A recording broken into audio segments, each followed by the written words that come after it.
Hi, it's Ralph and Lonnie back with another episode of Planetary Calendar. And this time we're going to be talking about November 2019. Last month was a little difficult. In fact, there was only one white circle day in the whole month. This time we have four white circles on the 1st, the 8th, the 13th, and the 28th. I like it. And the 13th, I think that was for my birthday, right? Yes, in fact it was. Thank you.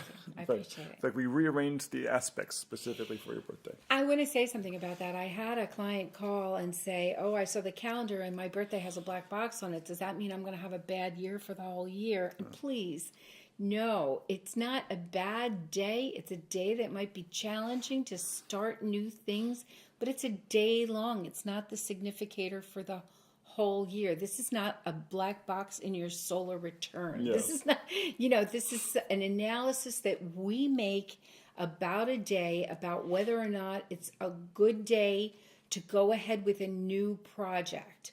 And so you need to have the support of various things and have a good relationship between your intention and your emotions, and not a lot of monkey wrenches thrown into the day when you're starting to launch a new project. If you're not worried about launching a new project, the black box day isn't going to be a problem. The black box oftentimes is because there's aspects which are challenging, and that is a square or an opposition. So it means that you really have to work at stuff. That's fine usually mid-project. Sometimes starting a project, when you're starting a project, you want everything to be going in the same direction. Well, and a lot of times on a black box day, you'll become aware of something that you didn't know about. Well, that is exactly the reason you don't want to start something, because when you start something, you want to already know everything there is to know about what you're beginning. You don't want something to come out of left field and all of a sudden reveal itself at the last minute. So that's why we kind of suggest that and there's times when you have to start something on a black box. You can't always wait for a white circle. Sometimes you might want to. And sometimes you want to use a day that doesn't have a white circle or a black box on it for your benefit. And maybe it's particularly beneficial for you, depending on what your ruling planet is, your ruling sign, those kinds of things. I mean, I have a sun-moon opposition. Yes. Oppositions don't scare me.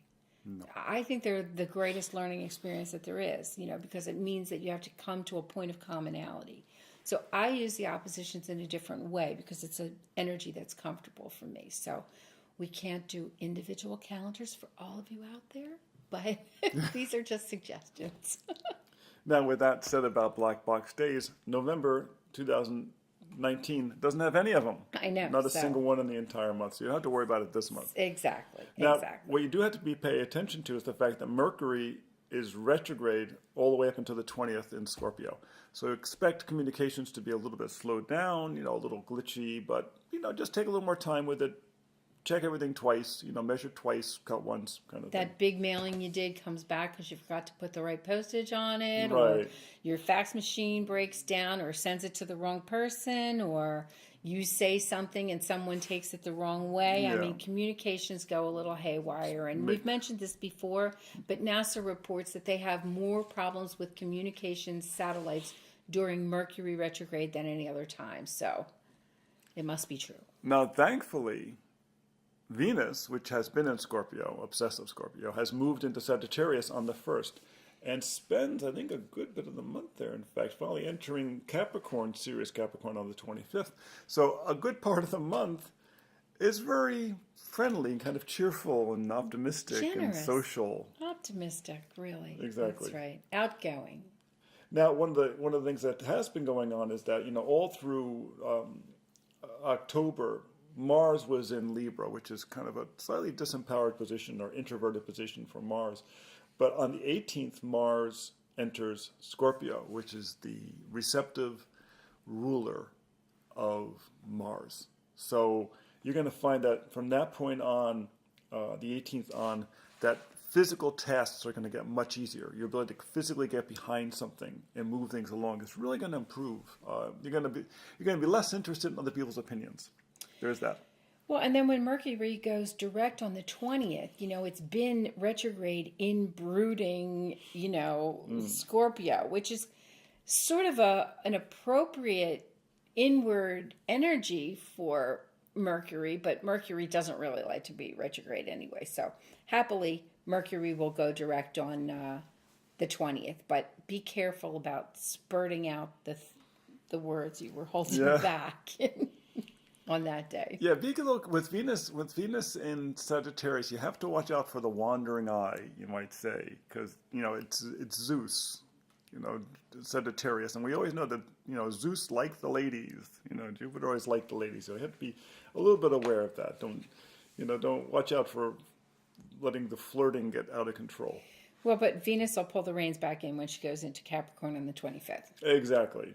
She'll be like, okay, let's formalize this now. Yeah, with Venus and See, maybe all the flirting was she's waiting to put a ring on it. Oh, could be. And then on the 25th, she'll be in Capricorn. She'll sign the contract. I always say that Venus in Capricorn basically wants to know where you play tennis, and Venus in Capricorn wants to know where you work. He meant Venus in Sag wants to know where you play tennis, and Venus in Capricorn wants to know where you work. Did I say anything close to that? Almost.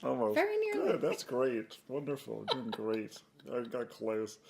Okay, now we have the full moon on the 12th, so right there in the middle of the month, day after Veterans Day. And then we have the following new moon on the 26th. So, right before Thanksgiving, interestingly enough. And Thanksgiving is one of the white circle days.